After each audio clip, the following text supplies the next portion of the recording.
iniciar la grabación. Bueno, muchachos y muchachas, el día de hoy tenemos la clase de los temas que tenemos pendientes desde hace varios días, ¿m? De matemáticas, ciencias principalmente. ¿Listo? Que es genética y rasgos hereditarios, ley de Arquímedes, ondas y frecuencias, diferentes tipos de circuito y estequiometría. ¿Listo? Esos son los temas que vamos a ir trabajando la clase de hoy. Vamos a ir uno por uno. La idea es, digamos, desarrollar la teoría. Luego vamos con unos ejercicios que están acá, respectivamente nombrados. Luego hay unos ejercicios prácticos que ustedes van a ir desarrollando. ¿Listo? Y luego con esos ejercicios prácticos pasamos a los ejercicios tipo IFES, donde se nos hacen una serie de preguntas. Y lo mismo. ¿Listo? Entonces vamos a ir paso por paso primero y para ello entonces vamos a redescubrir ujú, los tres conceptos, ¿cierto? Más indispensables de la genética y los rasgos hereditarios. Para eso me voy a apoyar con Google para irles proyectando. ¿Listo? Y vamos entonces a conocer lo siguiente. Los dos primeros conceptos claves son el genotipo y el fenotipo, ¿listo? Que generan o establecen la diferencia entre lo que heredamos y lo que expresamos, ¿listo? Cuando hablamos de genotipo, nos estamos refiriendo en este caso a la secuencia de ADN que un individuo tiene en un gen específico. Es la combinación de genes que se heredan de nuestros padres y que determinan cómo nosotros nos construimos y cómo va a funcionar nuestro organismo. ¿Listo? Existen diferentes tipos de genotipos, ¿listo? Pero principalmente, no sé si ustedes en algún momento alcanzaron a ver este tipo de genotipos, espérenme a ver si lo puedo mostrar y se los puedo proyectar, que es este de acá. Ujú, ta, ta, ta. Bueno, básicamente es lo mismo, ¿listo? Determina los genes que heredamos y en este caso los genes son segmentos de ADN que contienen instrucciones para la formación tanto de las proteínas y determinan nuestras características hereditarias. ¿Listo? Cuando hablamos de genotipo. Dice que también puede influir en cómo se expresan ciertos rasgos del fenotipo, que ya los vamos a conocer, que es lo que podemos observar externamente. Dice que cada individuo tiene un genotipo único y puede heredar diferentes combinaciones de genes a partir de ciertos rasgos y habilidades. ¿Listo? Esto también no solamente se ve en los seres humanos, como estamos hablando de genética, estamos hablando en específico, perdón, estamos hablando en específico de la naturaleza en sí. ¿Listo? Sí, se está grabando la clase, Catalina. Ujú, se está grabando la clase. ¿Listo? El genotipo entonces ya sabemos que es lo interno, ¿cierto? Y el fenotipo, perdón, el fenotipo es el siguiente. El fenotipo es aquello que está de forma externa. ¿Listo? Es decir, que cuando el genotipo se une con el entorno, cuando los genes se unen con el entorno, se produce o da como resultado los fenotipos. ¿Listo? Que es el color de pelo, los ojos, la boca, etcétera, etcétera, etcétera, todo aquello que compone, ¿cierto? En este caso, todos aquellos rasgos físicos observables. ¿Listo? Eso es lo que nosotros tenemos que tener en cuenta. Ahora, si nos vamos, digamos, a la parte más científica, nos vamos a encontrar con una cuestión, y es que hay una serie de genes, ¿listo? Que son dominantes y otros que son recesivos. Los dominantes son los que se ven o los que tienen mayor presencia, ¿listo? Mientras que los recesivos de alguna manera también se encuentran, pero no de la misma manera, ¿listo? Entonces, tenemos que tener en cuenta esos dos o esa distinción entre los genes, tanto los dominantes como los recesivos. ¿Listo? Cuando hablamos de genes dominantes, estamos hablando de aquellos que son más o que están más presentes. ¿Listo? Por ejemplo, si vamos para aquí, para la Wikipedia, nos vamos a dar cuenta de que, por ejemplo, tenemos un padre y una madre, ¿cierto? De genes R dominante y de genes R recesivo. Entonces, ¿Qué va a pasar? Que en este caso, por ejemplo, dice que el padre es el portador no afectado, ¿cierto? Mientras que la madre es la portadora no afectada, perdón, que tienen los mismos tipos de genes. Entonces, con esos mismos tipos de genes, espérenme, les muestro por acá, nos muestra lo siguiente.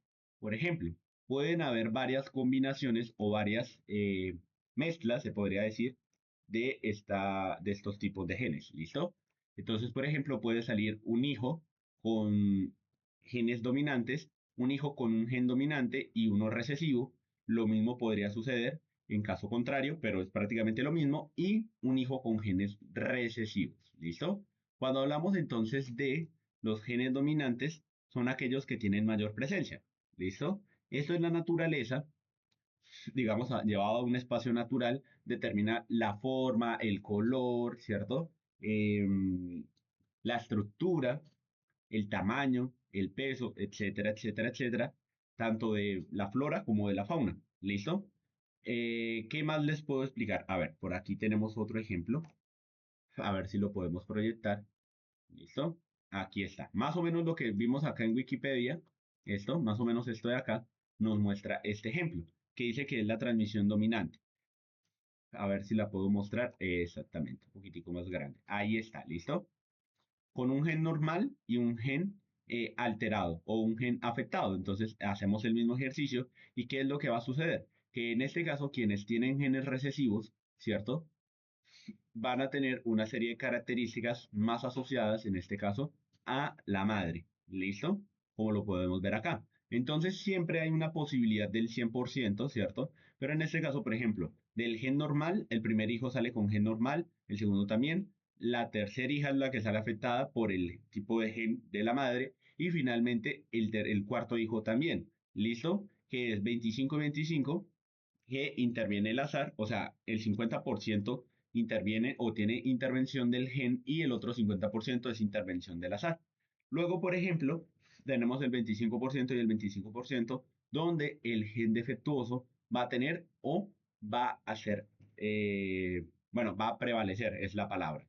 ¿Listo? Entonces, con eso, muchachos, nosotros nos vamos a dar cuenta de que la teoría de la genética y los rasgos hereditarios, al menos en lo que es genotipo y fenotipo, nos habla entre lo que somos por dentro y lo que somos por fuera. ¿Listo? Genética y fenotipo físico o características físicas. Luego, tenemos una serie de rasgos, ¿cierto? Que por ejemplo, tenemos el A dominante y el A recesivo. El dominante siempre va a ser mayúscula, el recesivo siempre va a ser minúscula. Entonces, por ejemplo, aquí tenemos un ejemplo práctico que podemos hacer con, en este caso, el color de los ojos. ¿Listo? Ahora vamos a poner por acá, espérenme, heterocigoto. Ahí está. El heterocigoto, muchachos y muchachas, nos dice por acá que es el término genético que se refiere a un individuo que tiene dos versiones diferentes de un gen. ¿Listo? O sea, un gen del padre y un gen de la madre. Acá está. ¿Listo? Es homocigoto cuando tiene los dos mismos genes. ¿Listo? Tanto los recesivos como los dominantes. Y es heterocigoto cuando tiene un rasgo dominante o un gen dominante y un gen recesivo. ¿Listo? Ahora, entendiendo esto, muchachos y muchachas, nos vamos a dar cuenta de que a nivel genético existen dos tipos, que es los homocigotos, que son los que les estaba diciendo en este hace un rato, que eran los que tienen los genes, ¿cierto? Ambos genes, y el heterocigoto, que en este caso tendría un gen recesivo y un gen dominante. ¿Listo? Eso nosotros tenemos que tenerlo en cuenta, sobre todo en las preguntas del ITFES, ¿listo? Donde se nos pregunta qué es homocigoto, qué es heterocigoto, entonces ya sabemos. Homo tiene los dos genes, hetero tiene uno de cada uno. ¿Listo? Ahora, ¿por qué es importante tener en cuenta esto, muchachos y muchachas? Ustedes saben que pues yo a nivel de clase estudio los temas, ¿listo? No es que yo sea aquí el científico ni nada, porque pues yo me siento aquí. De hecho, estoy como desde la una aquí sentado buscando los temas, buscando las actividades, como qué podemos hacer para que la clase se haga diferente y no sea como el profe habla, no, sino que ustedes también puedan participar y hacer sus propios ejercicios. ¿Listo? Entonces, ya entendemos el gen, ya tenemos el fen, ya tenemos los rasgos, ¿cierto? Heterocigoto y homocigoto. Ahora, si nosotros lo llevamos a un ejemplo, y discúlpenme muchachos porque es que el calor aquí es insoportable, si nosotros lo llevamos a un ejemplo práctico, ¿cierto? Un ejemplo donde nosotros podríamos, digamos, analizar, en este caso el ejemplo práctico es el color de los ojos o un grupo sanguíneo, ¿listo? Pero ya les voy a explicar en qué consiste la actividad que ustedes van a realizar. Luego, tenemos las leyes de Mendel. ¿Listo? Vamos a buscar las leyes de Mendel. Leyes de Mendel. Las leyes de Mendel nos hablan en este caso, muchachos y muchachas, aquí está, dice que es un conjunto de eh, normas, ¿cierto? En conjunto conocidas como genéticas mendelianas, que dice que son un conjunto de reglas o de normas básicas sobre la transmisión por herencia genética de las características de los organismos progenitores a su descendencia y constituye prácticamente el fundamento de la genética. Ahora, si nosotros nos vamos, por ejemplo, acá, ¿cierto? Con Mendel, Mendel nos va a explicar más o menos lo que estábamos viendo hace un momento, que era lo de, esperen, acá está, ¿listo? Sí, el calor está insoportable. Mendel nos habla entonces de la parte de las leyes genéticas, donde, por ejemplo, tenemos, en este caso, dos elementos, ¿cierto? Tanto dominante como recesivo. Ahora tenemos, por ejemplo, la autofecundación con estos genes y esta autofecundación nos va a dar como resultado esto que vemos acá. Un gen, ¿cierto? Puramente dominante, un gen dominante con uno recesivo, un gen dominante con uno recesivo igualmente y un gen puramente recesivo. ¿Listo? Esto nos va a servir, y este señor nos va a servir prácticamente porque hay una tablita, ¿cierto? Que vamos nosotros a utilizar para hacer la actividad que les iba a proponer. Mendel, las leyes de Mendel y, espérenme, y el cuadro de Punnett. Cuadro de Punnett. ¿Listo?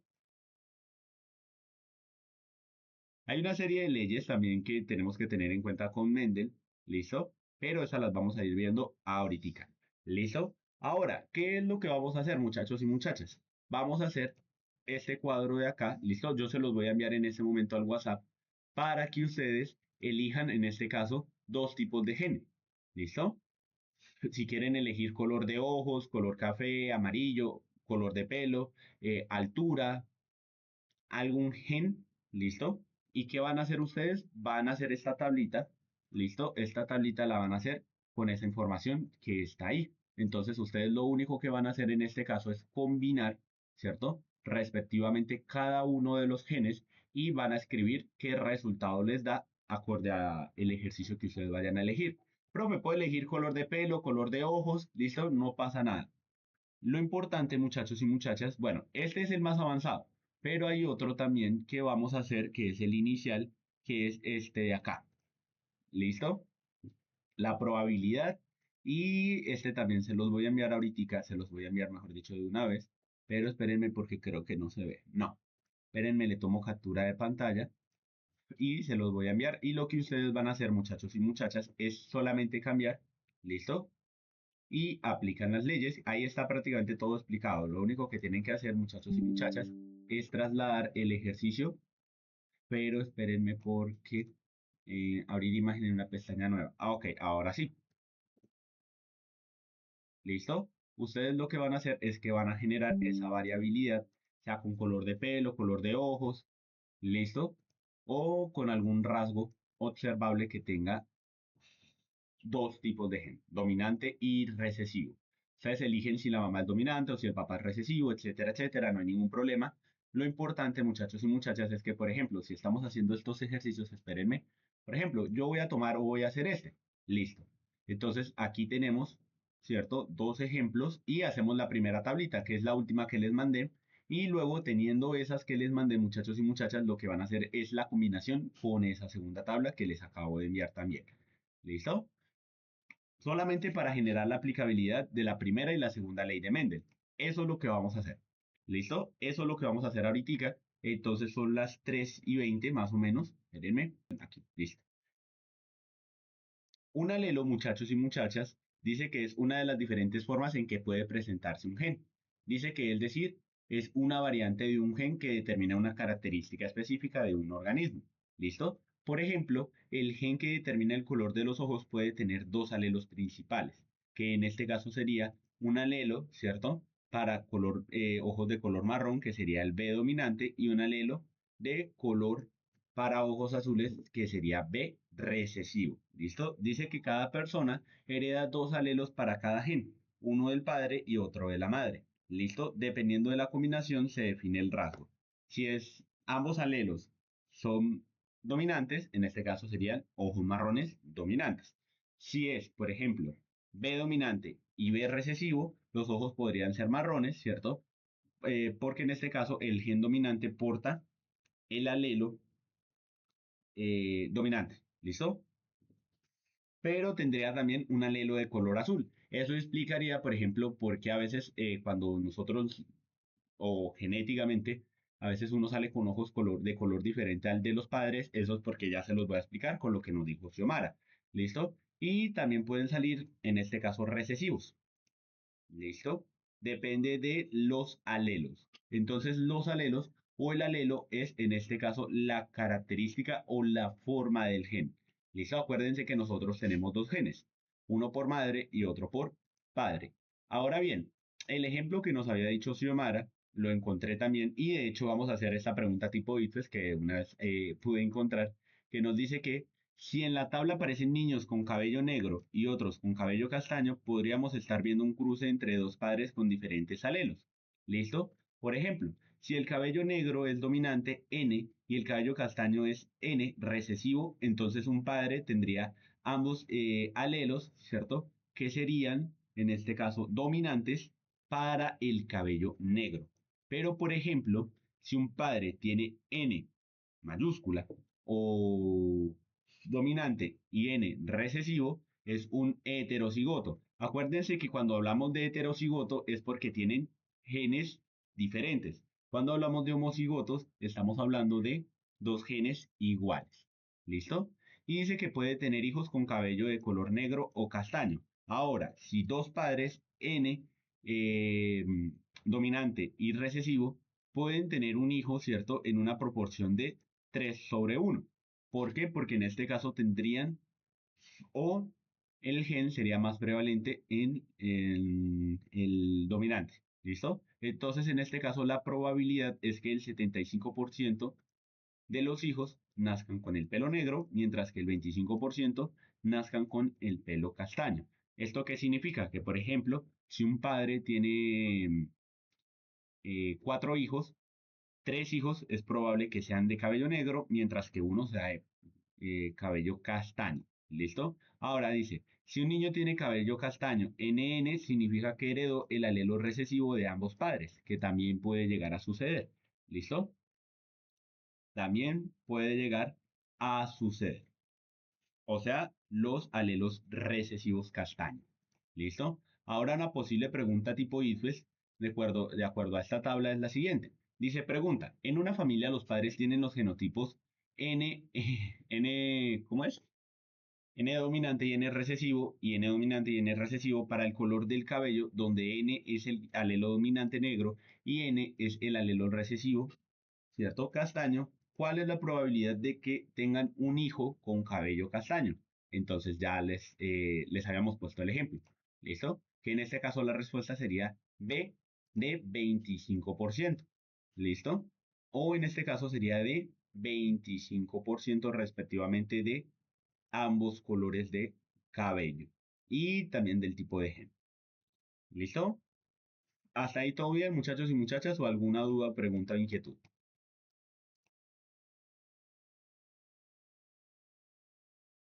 Juan dice que todo bien. Que dice Aileen, Catalina, Daniel, Erika, Xiomara. Listo. De teoría, ya nosotros pasamos la teoría, ¿cierto? Sí, la teoría ya está. Ujú. Ley de Mendel, el enfoque, listo. Vamos a dejar esta primera parte. ¿Por qué 25%, Aileen? Porque acuérdate que en este caso el gen que se encuentra o el gen más presente que está en este caso es ¿cómo es que se le llama? Se me olvida, es que se me olvida constantemente. No el recesivo, sino el dominante. Entonces, como hay más gen dominante que recesivo, ¿cierto? Específicamente porque era lo que te estaba diciendo por acá, mira, N y N, ¿cierto? Que en este caso sería heterocigoto, la probabilidad de que sea de 25%, pues es lo que estaba diciendo, nos estaba diciendo por acá. Acá está, mira, 3/1. ¿Listo? Ujú. Los cuatro hijos son el 100%. Al haber un tercio, diferente sería de 20. Ujú. Espérenme, denme un segundo. ¿Qué pasó? No, Juan, eso más loco.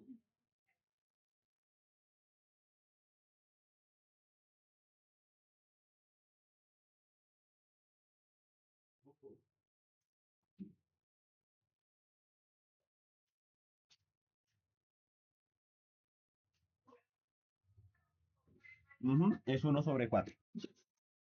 Exactamente, es 1/4. ¿Listo? Entonces ahí se encuentra la probabilidad. ¿Cómo se da la probabilidad? Por el tipo de gen. ¿Listo? Si es recesivo o si es dominante. Entonces, si ambos son recesivos, en este caso serían homocigotos y ya la probabilidad sería distinta. Pero en este caso, como son heterocigotos, ¿listo? La probabilidad aumenta. ¿Listo? Si quieren, luego seguimos haciendo ejercicios. Igual esta clase, o sea, todo lo que tenemos aquí, hoy está dividida en dos partes. Hoy y mañana. Hoy es martes, ¿cierto? Hoy es miércoles, no, hoy es martes. Hoy es martes, menos mal. Tenemos martes y miércoles. Entonces, hoy y mañana vamos a estar con estas teorías, con estas 5 teorías. ¿Listo? Y mañana hacemos ejercicios más prácticos o más, un poquitico más, como me estaba diciendo alguien, profe, hágalos más difíciles. Listo. Pero hoy, al menos para que nos aprendamos la teoría y para no saturarnos con tanto tema, que era lo que les estaba diciendo, por ejemplo, a las muchachas que tuvimos clase en la mañana. Hoy tuvimos clase de la Primera Guerra Mundial, la Segunda Guerra Mundial, la Guerra Fría y alcanzamos a hacer la introducción de cómo la Segunda Guerra Mundial influenció en Colombia, pero mañana tendríamos la clase de la violencia en Colombia, precisamente porque es que estos temas son larguitos. Sí, es la misma de la noche. Sí, sí, sí, sí, sí. Sí, porque yo les había dicho que íbamos a hacer clase de full teoría, al menos de lo que es socialismo, revolución cubana, cosas que influyen, ¿listo? En la comprensión de la historia. Entonces, ya también tengo esa clase preparada en la noche de 8 a 10, pero esas clases era lo que yo les estaba diciendo a las muchachas. Estas clases en sí están proyectadas por lo menos para uno comprender bien el tema y estar full, full, full unos 3 meses. Entonces, pues tenemos 2 semanas, pero tampoco nos vamos a saturar con tanta cosa porque pues no podemos. ¿Listo? Entonces eso, vamos a dejar aquí por un momento la teoría de la genética y los rasgos hereditarios, ¿listo? Que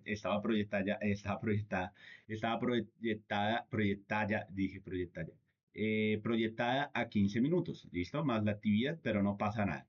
Mañana la continuamos, ¿listo? Lo importante, muchachos y muchachas, y es lo que yo siempre les he dicho. Yo lo que hago aquí es explicarles, es hacer la clase, es darles a entender la teoría, ¿listo? Pero si ustedes quieren ponerlo más en práctica, luego pueden ver las grabaciones. Si ustedes luego quieren aprender más, están las grabaciones, ¿listo? Y si tienen alguna duda o inquietud, pues creo que no he sido indiferente con ninguno. Si ustedes me escriben, ustedes saben que yo les respondo, porque la idea es acompañarles, ¿listo? Pasemos entonces al segundo tema. Vamos a dejar un momento lo de genética para mañana ya y vamos a irnos con la ley de Arquímedes. ¿Listo? La ley de Arquímedes tiene una serie de principios, se las voy a mostrar. Ley de Arquímedes. Por acá. ¿Listo? La ley de Arquímedes nos habla en este caso sobre la presión, la fuerza, ¿cierto? Y por acá está, listo. Ujú. Dice que el principio de Arquímedes es si un cuerpo sumergido en un fluido experimenta un empuje hacia arriba igual al peso del fluido desplazado. ¿Listo? Relación de flotabilidad y densidad. Entonces, en este caso, muchachos y muchachas, eh, ay, espérenme. Vamos a hacer, y pues yo les iba a proponer la siguiente actividad de la demostración rápida de la ley de Arquímedes, y es que ustedes puedan elegir dos objetos. ¿Listo? Un objeto liviano, entre comillas, como por ejemplo una tapa, ¿sí? O un corcho, y un objeto hundido, como lo puede ser un metal, una bolincha o algo más pesado. ¿Listo? La idea es que ustedes hicieran el ejercicio, llenaran el vaso de agua y al llenar el vaso de agua pusieran tanto la bolincha y la tapa y se dieran cuenta por qué flota la tapa y por qué se hunde la bolincha. ¿Listo? Pero ¿qué nos dice la ley de Arquímedes? La ley de Arquímedes, muchachas, nos dice lo siguiente. Dice acá que el principio de Arquímedes, espérenme a ver si puedo sacar esta imagen por aquí. Ajá, acá está, listo. Sí, ahí se ve mejor. El principio de Arquímedes nos dice que si la fuerza del peso es mayor que la fuerza de empuje, en este caso la fuerza será mayor que la fuerza de empuje. ¿Cómo se explica esto, muchachos? Es decir, por ejemplo, si la fuerza del peso es mayor que la fuerza de empuje, el peso hará hundir el objeto, ¿listo? O en este caso, haría hundir la bolincha. En el momento en que la bolincha tiene más fuerza de peso, ¿qué hace el empuje? La deja hundirse.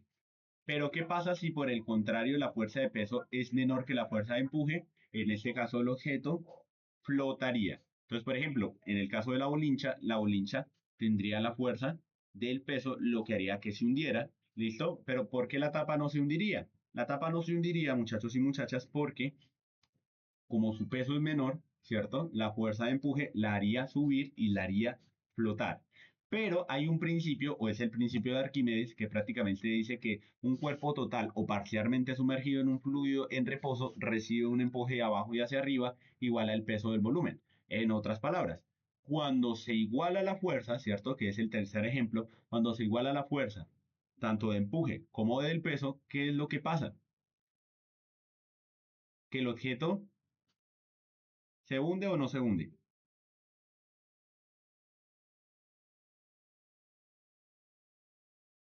Cuando se contrastan las fuerzas. Este principio podría ser como un submarino, queda suspendido. Y entonces, ¿qué haría o qué es lo que hace que el objeto baje más o baje menos? Exactamente. Y de hecho, el principio de Arquímedes nos serviría para explicar, no sé si ustedes vieron en algún momento, cuando hace unos años, yo no recuerdo hace cuánto porque la verdad, pero exploración del Titanic. Esto. Uy, a mí esto me produce, no sé, uy, me dan como escalofríos. Pero no sé si ustedes se acuerdan de la empresa Ocean Gate, que hacía como viajes submarinos para ir a ver los restos del Titanic. No es tanto la fobia a las sirenas, sino es, no, ay, Dios mío, no, no, no puedo, no puedo, pero sí, más o menos como lo que nos estaba diciendo Juan. ¿Listo? Yo creo que yo soy Erika y me asusto, pero sí. En este caso, un submarino, muchachos y muchachas, ejerce o tiene los principios de Arquímedes. Vamos a poner algo más bonito. Yellow Submarine de los Beatles. Ah, bueno, ya no me asusto tanto. Pero sí, listo. En este caso, según los principios de Arquímedes, estábamos viendo acá. Cuando la fuerza, ¿cierto? Cuando la fuerza o el peso es mayor, ¿qué es lo que pasa? Que el objeto se hunde, ¿listo? Pero cuando la fuerza, no, pero eso ya es otra cosa, yo digo es el susto de la oscuridad, ¿listo?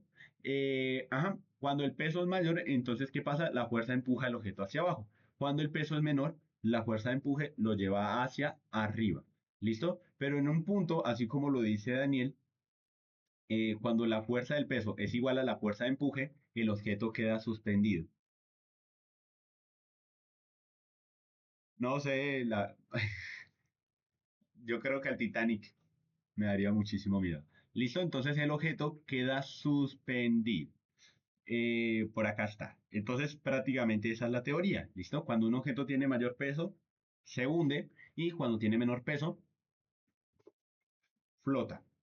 De ahí que el ejemplo del corcho o de la tapa con la bolincha. ¿Listo? ¿Por qué flota? Ya lo sabemos. ¿Por qué se hunde? Ya lo sabemos. Aquí hay una serie de fuerzas que se ejercen para que esto se hunda o flote. ¿Listo? ¿Cuáles son las fuerzas, profe? Para que no se les olvide, muchachos, la fuerza del peso y la fuerza de empuje.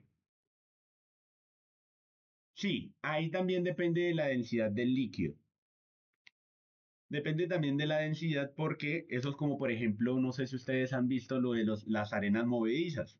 Que las arenas movedizas, ¿qué es lo que hacen? Cuando el objeto entra en contacto, ¿cierto? O los líquidos no newtonianos. Bueno, hay muchas formas de ver este principio de Arquímedes, pero con la arena movediza, por ejemplo, pongámoslo acá, arena movediza. No sé si ustedes sabían, espérenme, yo dejé de compartir, así, por acá. A ver, pestaña. Acá está, la arena movediza. No sé si ustedes sabían, pero entre más fuerza, ¿listo? Entre más fuerza uno haga o mayor peso uno haga en la arena movediza, ¿qué es lo que pasa? Que la gente se hunde más rápido, ¿listo? Y entre menos peso uno haga, ¿qué es lo que pasa? Que como el peso es menor que esa fuerza que atrae, sale uno disparado hacia arriba. Por eso es que se dice, o no sé si ustedes vieron en algún punto, no recuerdo si es este muchacho de A prueba de todo o algo así, a prueba de todo, que nos explicaba o nos decía como que cuando uno queda atrapado y la fuerza es mayor o el peso es mayor, lo que uno tiene que hacer en este caso es contrarrestar esa fuerza. Pero ¿cómo se contrarresta para quedar suspendido? Pues en este caso se iguala. O lo que se busca en este caso es que como nosotros somos más pesados, ¿cierto? Y somos mayormente empujados, nivelemos esa fuerza liberando tensión. Pero si el cuerpo comienza a moverse, ¿qué es lo que va a pasar? Que va a tener una mayor fuerza a la fuerza de empuje y va a ir hacia abajo. ¿Listo? Ley de Arquímedes. Ejercicios. Por aquí hay unos ejercicios, muchachos y muchachas, de la ley de Arquímedes. Aquí está. Ejemplos de empuje y flotabilidad. ¿Listo? Por ejemplo, un barco en el mar. Un barco, uno diría, ¿cómo flotan los barcos? ¿Ustedes saben cómo flotan los barcos? Por ejemplo, un barco en el mar dice que aunque es pesado, su forma y distribución de peso permiten que se desplace por la superficie manteniéndolo a flote. ¿Por qué? Porque este peso es lo que les estaba diciendo. Voy a colocar acá. Este peso, muchachas, si se concentra en un solo punto, lógicamente, ¿qué va a pasar? Que lo va a hundir. Pero si se distribuye ese peso, ¿qué es lo que pasa? Que ese peso no va a ser igual en todas las posiciones. Y como no va a ser en todas las posiciones, va a quedar suspendido y va a poder tener flotabilidad. De ahí que, por ejemplo, los barcos, uno diría, profe, sí, tiene razón, por ejemplo, un barco tan pesado, un barco como lo es, ¿cierto? Un objeto tan pesado, ¿por qué flota? Flota porque hay una distribución del peso que hace que en este caso todo el peso no se concentre en un solo punto, sino que se distribuya. Por ejemplo, otro también es un iceberg. ¿Listo? Un iceberg flotando se hace porque, por ejemplo, un iceberg, bueno, no sé si ustedes sabían, pero un iceberg, realmente un iceberg, la parte que nosotros vemos de afuera de un iceberg es más pequeña que la parte que está abajo, porque la parte que está abajo es la que mantiene, ¿cierto? O la densidad, en este caso, del hielo permite que haya una flotabilidad, ¿listo? Y pueda sobresalir a la superficie.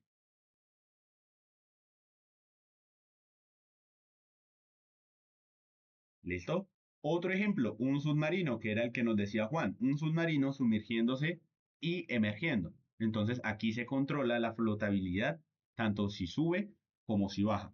¿Listo? ¿Por qué? Porque en este caso un submarino, o como funciona un submarino, dice acá, que controla su flotabilidad llenando o vaciando sus tanques de agua. Entonces, cuando quiere, en este caso, flotar, ¿qué creen ustedes que hace un submarino cuando quiere flotar?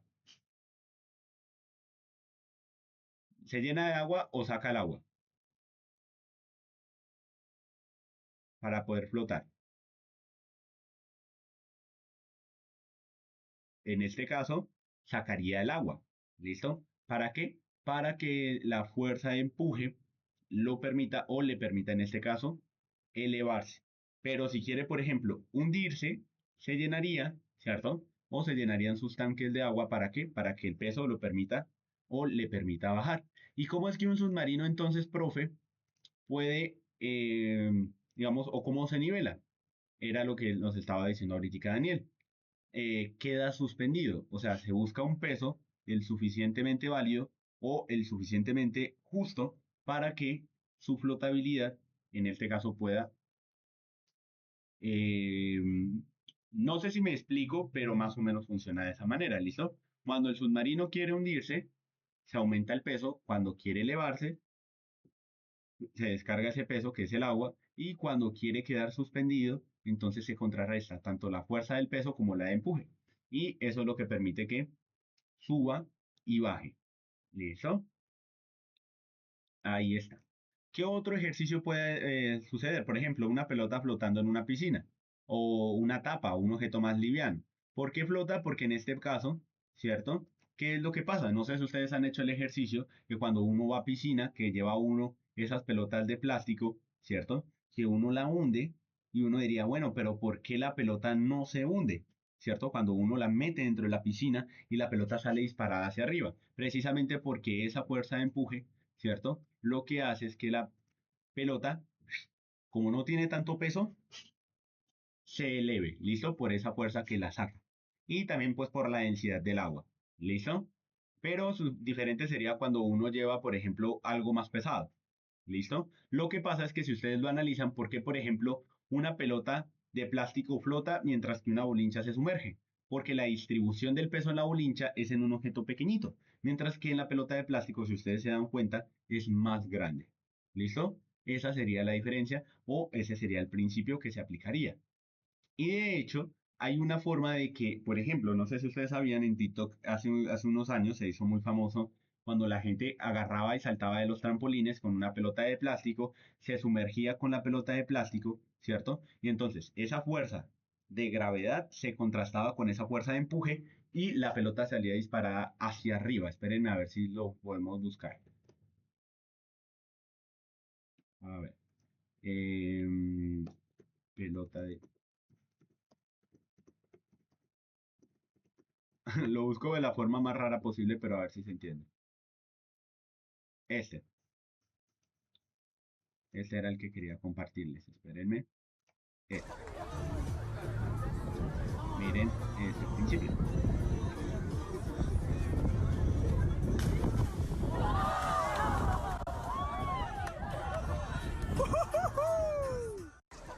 ¿Listo? ¿Qué es lo que pasa? Que se están contrarrestando las dos fuerzas, pero como la fuerza de empuje es mayor, la pelota sale elevada. ¿Listo? Ahí está. ¿Qué más les podría mostrar de este principio de Arquímedes? Creo que no hay mucho más. Esto es como muy sencillo, pero sí hay que tenerlo en cuenta cuando, por ejemplo, se nos pregunte por qué un objeto se hunde o por qué un objeto se flota. ¿Listo? Ahí está. Les voy a compartir esta imagen también del principio de Arquímedes para que ustedes la tengan. No pasa nada, Juan. Juan dice, si está bien, tranquilo, Juan, si está bien. Ahí está, se los voy a enviar el principio de Arquímedes para que lo tengan ahí. ¿Listo? Y hay un ejercicio.